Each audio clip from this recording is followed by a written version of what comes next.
So lately I've been playing EverSpace 2 and I've been thoroughly enjoying it. And that says a lot coming from a person who never was into space themed things, like space themed shows, space themed video games, which hopefully I'll talk about that a little more because there was one franchise, one particular game that kind of opened me up to that type of genre which I never dabbled in before. And it's a fun arcadey shooter that people have claimed is The Witcher 3 in space. And I'm not gonna lie, when I first saw that tagline somewhere online, I was intrigued. I was like, The Witcher in space. Although, I proceed with caution when it comes to claims like that because people tend to exaggerate. And the last claim I heard like that, I was like, yeah, no way, And the most recent one, I've heard many throughout the years, but the most recent claim that this game is like this game, and then you play it and it turns out, you play both of them and it turns out they're not really that much alike. There's only a small amount of similarities. Was one that I talked about recently, and it was, I'm drawing a blank here. It was V Rising and Valheim. They were calling V Rising Vampire Valheim. And I was like, no. Once I played V Rising, automatically I was like, no, this is more like it's Diablo esque, you can say. And yes, there is some building and I guess some survival elements and all, but it's both games are not really in the same category in my eyes. And if they are, it's tied loosely, you know. Another older one that I just remembered would be Far Cry. I forgot which one. Far Cry 2? Maybe Far Cry 3. I remember one of the taglines was like, it's like Skyrim with guns. And you play Far Cry and you're like, no, it's not. It's Far Cry, it's its own thing. It's a, you know, rapid pace shooter that's it's fun, but it doesn't have the intricacy. I can't say that word. It's not as intricate that word. It's not as complex as Skyrim. Skyrim is more sure they're both open world games and you can do lots of things like collect loot and go on side quests and such, but it's Skyrim is more like nuanced. It's more technical, and more fleshed out, with, in my opinion, better writing and just better scenery. And I think Skyrim is superior to Far Cry, you know, spoken like a true fanboy, right? So this is another tagline for Everspace and The Witcher, oh, it's Everspace 2, it's like The Witcher in space. And I feel like that's a bold claim. And after playing both games, I was like, yep, they're back at it again, these slanderers. No, they're not slanderers. Maybe they're just trying to sell a game. I don't know. Where is this coming from? I don't even know if this is coming from like company executives or it's just coming from reviewers or fans. It's hard to tell nowadays. But Everspace 2, even though it's not The Witcher in space, is definitely a fun game. And it's very arcadey. It's satisfying. You shoot shit, you're flying a little ship or a big ship, and later on, as you progress, you can actually buy different types of ships, which I wasn't expecting, it was a welcome surprise. And everything pops and there's explosions and your ship goes really fast, and you can travel to different galaxies and such, and it's floaty and fun, but floaty in a good way. And you can use like you can jump through space and you know break the speed of light and all that good shit. But I would say that games that are space themed, as well as movies or video games or any type of media, pop culture or whatever, they're very difficult for me to take because I never really was a space guy. I wasn't a Star Wars fan. I wasn't a Star Trek fan. In fact, when I was a kid, whenever I can't even tell you which Star Trek show it was. I knew it was Star Trek, but in the beginning, it'll be like this black, space.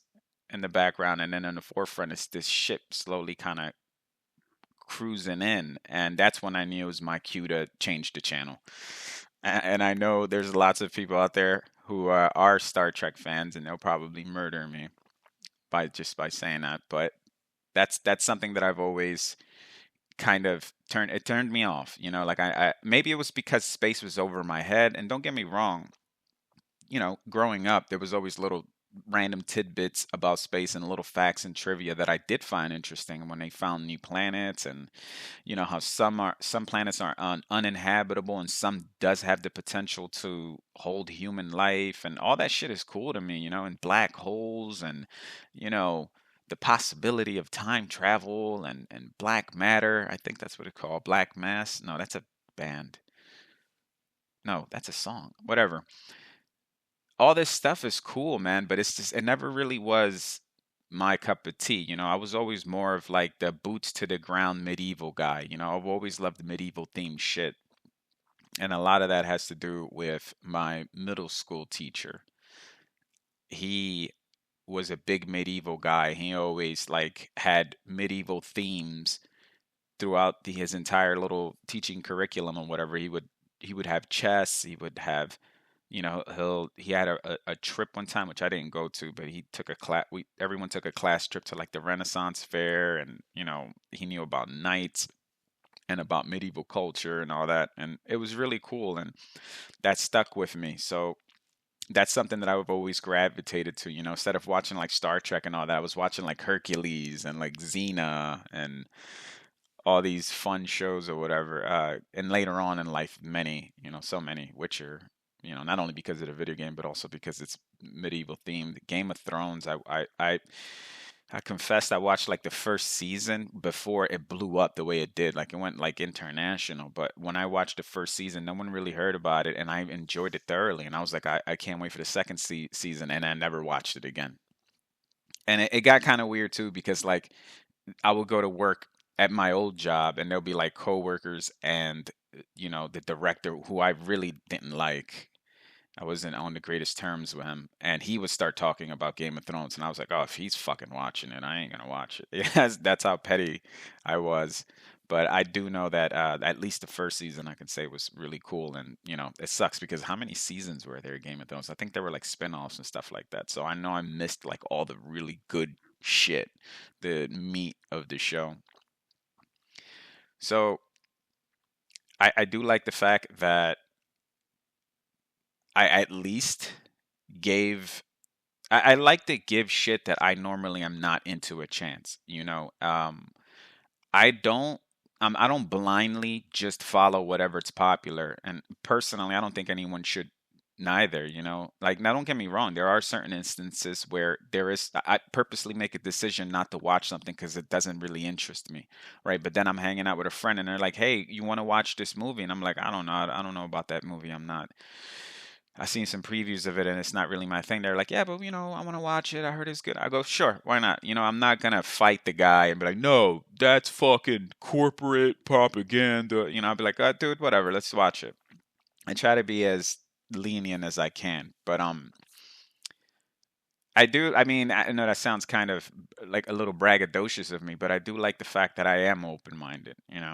There's no other way to say that without sounding a little fool of myself, but I guess because I've been around so many people in my life who are not open minded. They have this little closed like mode of operations. Like they don't venture, or they don't like to travel, they don't like to try new foods, they don't like to explore new cultures, explore new media. They kind of just stick to their own lane, and I guess that's not the worst thing you can encounter in life, but I'm not like that. Like I've always looked at the world as like it's this giant thing, and it's much bigger than what you are currently doing and only doing and where you live and who you hang out with. It's a giant world, that there's so many things out there that you would love if you just go out there and you venture. Especially if you venture in a little fucking ship flying through space, shooting rocks and little enemies, like in EverSpace too. Bye now. I am enjoying it. I find myself flying around and doing like these little side quests, which clearing out bandits out of like little space caves that are carved into meteors, which are really cool, by the way. Like, I think I did like maybe two missions like that, where it's like these little side quests or whatever. I was just trying to collect some money and level up my ship and weapons and such. And there was like this giant hole in the side of this floating meteor, maybe, and they like carved it out and you can go inside, and there were like enemies in there. I had to take out like the leader, the boss leader of that particular little fleet of spaceships or whatever. It was really cool. And I want to say I see myself finishing it, but I don't know because it's like I'm always having fun playing EverSpace too. But like I said, I had to be fully transparent here. Like I'm not really into space things, and when I play this game, I kind of can see that. I would say like 75% of the time I'm having fun, but then you know, the other 25% would be like, okay, I'm still floating through space. I'm not like I'm so used to whatever game I'm playing. My guy's like boots to the ground and I'm running around beating people up with like old swords, or I'm shooting someone in the face, with a gun that I have in my hands, not like, attached to a spaceship or whatever. So it's always been a challenge when I play this game because I always tell myself like, you know, I am enjoying this, but like, am I enjoying it to the extent where I'll finish it? Which that's something that I genuinely tried to do. Like I always try to push myself to finish a game, and sometimes it's not easy because the video game market is oversaturated, right? Like you can literally turn on like any device that you own and you can play a solid good video game. Like you can turn your phone on and there's some mobile games out there, even though they're the least of my favorite types of games. There are some mobile games out there that you can spend hours playing with deep storylines, deep, rich storylines, and giant, beautiful landscapes and even pretty good graphics. Excuse me. So you can turn on your phone, you can turn on your Nintendo Switch, you can turn on your PC, you can turn on your console, you can turn on your tablet. Like there's no shortage of video games at all. And I love that. I love the fact that there's options for your budget. There's options for your lifestyle. You don't have to just sit at home and play games on console. You can just be on the go. And as a matter of fact, there's entire countries that their primary mode of gaming is mobile. Um, it's cool, but at the same time, it's always that nagging. When I say cool, I mean EverSpace. It's always that nagging feeling in the back of my mind, like, do I want to finish this? Because I'm guilty of this, and I try to minimize this as much as I can. I don't always succeed, but like when I buy a video game, I always tell myself, "All right, I've done my research, I've invested into this video game, and I'm gonna see it through from the beginning to the end." And of course, sometimes it doesn't work like that. Then I'll go to work or I'll go talk to certain people, and they're like, "Yeah, I bought this game, and I bought this game, and I bought this game, and I played this one for like 30 minutes. I played this one for an hour. I don't know about this one," and I'm just like, "That sounds chaotic to me," like, and I've done that before, and I guess because I don't know, like it's not no major life catastrophe if you buy a couple of video games and you play them for a couple of hours and you don't end up finishing them. All right, you're gonna be fine. You're not gonna go bankrupt. You're not gonna lose the house. Your wife is not gonna leave you. Your kid's not gonna say he hates you. You're gonna be fine if you do that, but it seems like such a waste, right? It's like I equate that to like imagine just like buying three different, let's say you're hungry, you buy three different meals, and then you kind of just pick at each, but you never eat all of them, and then you just throw them all out at the end because they got cold or they've been sitting there for a while. That's what I feel like it's waste, and it makes me like, I don't know, like kind of cringe a little bit because I'm not a wasteful guy. At least I try not to be. And I want to see Everspace 2 through, and I think that I don't like doing this, but I have done it before. Usually, when I buy a game, it's an open world game. It's a big, large game when I'm playing something that's single player. And I find myself, I would say like 90% of the time, I'm doing all the side quests, I'm doing the little collecting things, even though I'm not a big collector in video games. I try not to collect everything. So, no, scratch that. I try to collect everything, but if I can't succeed, I move on because sometimes they'll be like, collect 100 little thingamajigs, and you're just like, I'm not gonna do that. That's gonna take forever. I don't even know where they're at. I'm gonna have to explore every inch, every nook and cranny of this world. I'm like, I'm not. That's not fun to me. And that's what video games are supposed to be at their core, fun. I don't want them to become a collectathon, become a chore, and then that's what makes you want to not play the game. So I can't say I'm forcing myself to finish EverSpace 2, but I will say that I think if worse comes to worse, I'll just make a beeline towards the main story and finish it that way, that's what I was getting to. This long-winded explanation of me saying that normally when I buy a game, I try to fully enjoy it and savor it, but sometimes I'll buy a game and I'm not enjoying it as much as I would like to, but I would still like to finish it, so I just, you know, make that beeline towards the story and finish the story mode and kind of just, move on. I think I did that with not Max Payne, Mad Max. It was a game that came out a few years ago, and that's another one that I was like, I'm not gonna fully upgrade my car or, fully, I might explore the map or whatever, but for the most part, I think I left some side quests out in the dust, and I just like after a few hours of playing, I was like, I'm just gonna finish this game, and it was worth it. It was the story was a little weird with Mad Max, towards the end too. It's like, what the fuck is going on? But overall, it was a good game. I think I dropped and that's another thing. Like some games are slow burns, right? I don't know if Ever Space 2 is. Like so far I've dropped about 13 hours in it on it, and maybe it might get better in the 15th hour, in the 17th hour, in the 20th hour. Um Lately I've been playing I'm actually playing two games, three games really. At night I usually play with some friends. We're playing the divisions, the Division 1 and the Division 2. So we're playing both of them. And I know I said this before, we're late to the party, but it's fun. It's a little borderline mindless looter shooter. Well, at least it's mindless now because we haven't fully maxed out our characters or whatever. So we're not really focusing on builds. We're just collecting anything that's stronger than our current armor and weapons. And it's kind of been fun to turn that, that little, because, people who play RPGs know what I'm talking about, which is like, you're always min-maxing. You're looking at what matches best with your play style. Oh, this armor or this piece of equipment or this weapon is, it matches with my assault style or defensive style. It's kind of cool to just turn that off and just be like, oh, this is stronger. Let's go. And that's what we've been doing in the division so far. I don't know if that's going to be the case for the rest of the time we play the division. But for right now, it's actually been pretty fun. So that's the nighttime game that I'm playing, and then I'm right now I'm playing EverSpace 2, and I'm playing The Legend of Zelda: Tears of the Kingdom. So it's like every now and then there comes a game that like you be in the middle of playing a video game, and every now and then comes a game that you've been waiting for a while, and it comes out at the same time while you're in the middle of another game, and you're like, I'm sorry, I have to put this game on pause to play that game, and with I did that with when I was playing what was that RPG like no one liked, and um it starts with an E, man. I was gonna say Elon. Can you imagine an RPG with Elon Musk in it?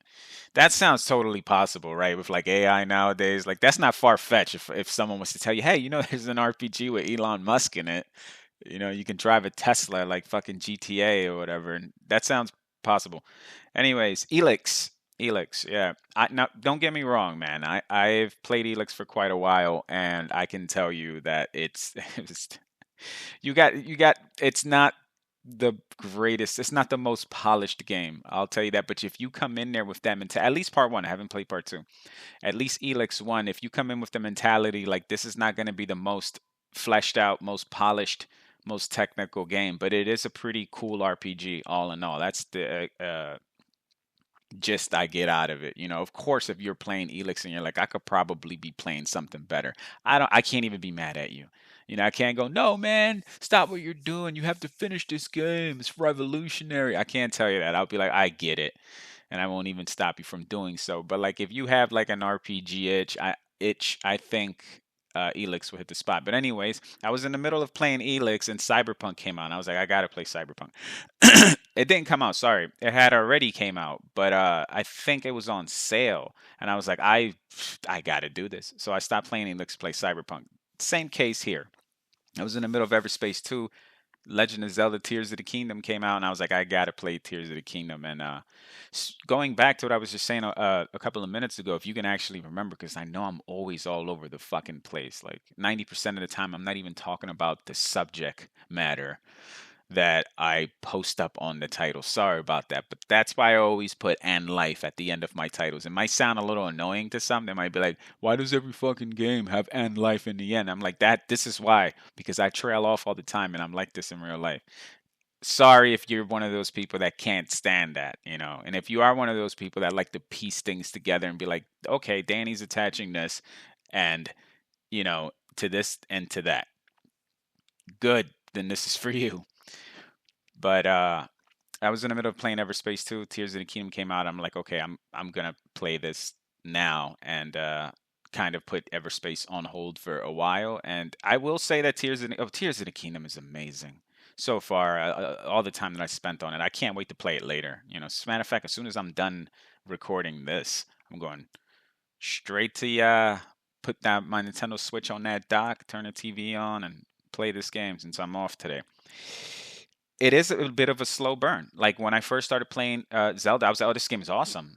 Tears of the Kingdom is great. And then I was like, "Okay, if this is how the rest of the game is gonna be," because all I was playing was the Sky Castle part, the beginning part, and I was like, "Okay, you know."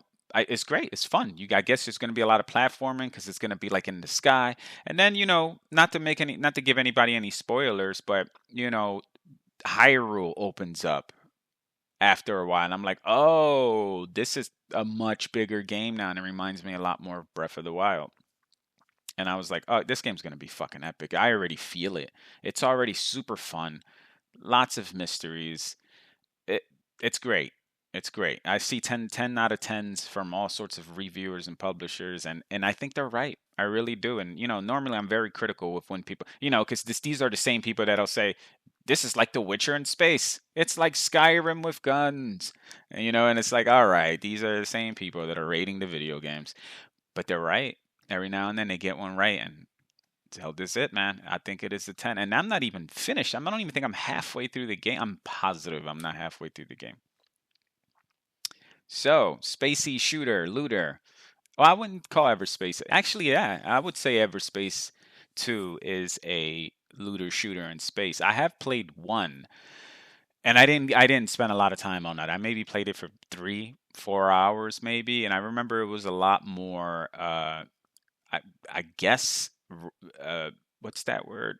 Like procedurally generated. It's more roguelite. Is that the category that you would normally put this game in? And EverSpace 2 took kind of a departure from the formula of part 1, and EverSpace 2 kind of became like an open world or open space action, combat space game, which I like more. That's what made me buy the game in the first place, because I was like, I'm looking for something that I can fly around everywhere, and it's just not a linear game. And to be honest with you, like my description of EverSpace 2 would be kind of generic, because I'm not saying the game is generic. I think it's above average. I definitely think it's much better. It's not a mediocre game whatsoever. I wouldn't even say I would go out on a limb. I would confidently say that EverSpace 2 is a good game. Now, as I continue playing it and I finish it, can that turn into a great game? Sure. Or it could just stay at good. I don't know. I guess we'll find out when I'm finished my playthrough. But the way I'm going to describe it now, it's going to sound generic. It's like you're flying a ship, you shoot shit, you collect better weapons, and you can have little builds and stuff. And you can go out mining. Sometimes you'll find meteors, or yeah, mostly meteors, or just floating space rocks in space, and they'll have some sort of I don't know, gems or rocks that you can mine from the face of that meteor or whatever. So you can go out mining with your actual weapons, and the weapon range seems pretty good. You can shoot lasers, you can shoot, rapid fire Gatling gun type weapons, and you see what I'm saying when I'm speaking about it. It sounds generic, But you meet cool people. You know, there's little cutscenes. The art style is pretty cool. It's not like I wouldn't say it's like full motion video or anything like that. It looks almost like it's hand drawn, like the cutscenes and stuff. And audio's great. Music, it's a little funky. You know what I mean? Especially when you're like in this little hub world floating from galaxy to galaxy or whatever. Like it's like this little funky up tempo music. I kind of like it. It grew on me. I haven't only dropped about 13 hours on it, so I can't give it a 100% of a review, but I can tell you that, you know, from 13 hours worth, I pretty much got the gist of the game. And there are some, the difficulty is pretty, it's a little erratic, I would say, because for the most part you're just slamming through shit, just blowing stuff up, homing in on spaceships and shooting rockets at them and destroying them. And then other times you're getting your ass handed to you by like seven overpowered spaceships. You have to actually fly away to catch your bearings and you know, refill your health and your shields and your plate armor or whatever. Um, I don't know why it reminds me of Star Fox in a way. Like I guess like the banter and stuff like that, kind of. But it's not like Star Fox. I guess I'm just thinking of Star Fox because they're both two space games. It's very simple minded of me. But there are times where I'm like, you know, if they took, if like a franchise like Star Fox took the formula from EverSpace and kind of put their Nintendo twist on it, it would work, man. It would totally work. I will definitely, I can see definitely people, you know, flocking towards the game or whatever. Because right now, EverSpace 2 is like, I believe is more playable than the first one. The first one was like you can tell playing this game, and I've read this online, and I agree with it. Someone said that it's not going to appeal to everyone, and I was like, yeah, I can see that because it really didn't appeal to me, but I did admire it when I first played the first EverSpace. I was like, yeah, you know, this is a game that's really cool, but I know not a lot of people are going to play it. And then EverSpace 2 came out, and I feel like this is a game more people can play. Maybe 3 they'll kind of just advance the formula a little better, kind of tweak things up, make it a little more mass appealish if that's what they're aiming for. If not, then that's cool too. But it's got pretty good reviews all across the board. Once again, with reviews, you got to be careful with those. Take those with a grain of salt. Some people they love to say, you know, anything that's open world, you know, it's Skyrim. But yeah, that's what I'm saying. Like it's very it sounds like it's there's nothing it sounds like what I'm saying is generic, but there's nothing that I can say that really stands out about the game. And I know that sounds kind of derogatory. Is that the word I'm looking for? Like it sounds kind of like I'm trying to bring this game down, like I'm insulting it. But I'm not. I'm just it's just like there's nothing in Everspace 2 that you haven't seen before. There you go. That sounds even shittier. I made it into a bad thing now, but that's not what I'm trying to say. It's just like if someone's explaining it to you, you're gonna go, "Oh, that sounds like a space game." You know what I mean?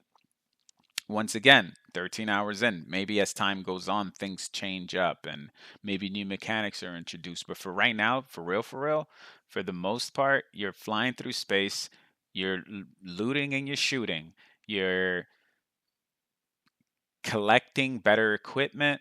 You know, the side quests are all right, and as well as the main mission, the it's pretty good, pretty well written characters. Voice acting is good. You know, like definitely above average game, and it's kind of sucks because I wish that I can say that there was like a mechanic or a storyline or even a particular piece of equipment that stands out in order for me to be like, yo, this is crazy how they implemented this. But there really isn't. Everspace 2 is a pretty solid, safe game, you know, and I guess that's good. You know, maybe that's what they were aiming for, you know, like they were aiming to just make a good game that's not necessarily gonna, you know, tilt the world on its axis. If that's, I think that's how the metaphor goes. Maybe they were just looking, excuse me, they were just looking for a game that they can deem fun, playable, and memorable. And I think Everspace 2 hits all those notes. I definitely do. I don't know if there's going to be any like DLC for it or anything like that, but I really think they should definitely come out with something to expand this game, because this is something that this is a franchise that I'm gonna keep my eye on in the future. You know, like if I ever see Everspace 3, what I would like from it is maybe something a little more, I mean, dare I say, exciting. Like I want to be kind of excited for it, be like, oh, this, there's new mechanics, or I don't know, maybe they, I know it's been done before, but maybe you can maybe exit out the ship and do some ground combat. But that'll involve. There's a game out there. I think it's called like Spaceborne 2, I believe, that's doing that. That you can actually fly the ship and then get out the ship and get into like some sort of hand-to-hand combat, or at least some sort of gunplay while you're on the ground. So you can do two things: you can fly and you can actually go on the ground. I haven't played that game. I've seen some like I'm not gonna even say reviews. I guess I just visited its page on Steam and I was looking around. I was like, this looks interesting. But right now, I feel like I got my hands full with Everspace 2, and I do want to finish it. I definitely recommend it. I saw it on Game Pass and I kind of beat myself up because I bought the game and I don't regret it. Once again, game's fun, and I feel like I feel like I spent my money well. So there's no regrets in that. But honestly, this is one of those games that I definitely feel like you should Game Pass it. If you already have a Game Pass, you should 100% try it for sure. Dive right on in, even if you're not someone who's particularly fond of space themed shit, because I'm not, to be honest with you. But it's not because, once again, I hate it or anything like that. It's just it never really interests me. But, I dove in and I was like, I'm glad I did, because this is a game that, like, I'm gonna remember it. It's definitely gonna be memorable. Like, I'm gonna be like, that was cool. That was a cool game. Even though even though it does play it safe or whatever. So I know I spoke more about other things than Everspace 2. That wasn't intentional, but it also is kind of symbolic, because you can get away with just saying this, describing Everspace 2. You can say it's a fun looter shooter when you're in space blowing things up, collecting armor, improving your ship, and finishing the game. That'll be like a pretty good solid paragraph to describe the entire game. Like Chad GPT, is it GPT? GPT? Chad, that's probably how they would describe Everspace 2. And it sounds painfully generic, but it's the truth. It's a pretty good solid game. And what are you waiting for, man? Go try it out. Thanks for listening. See you guys later.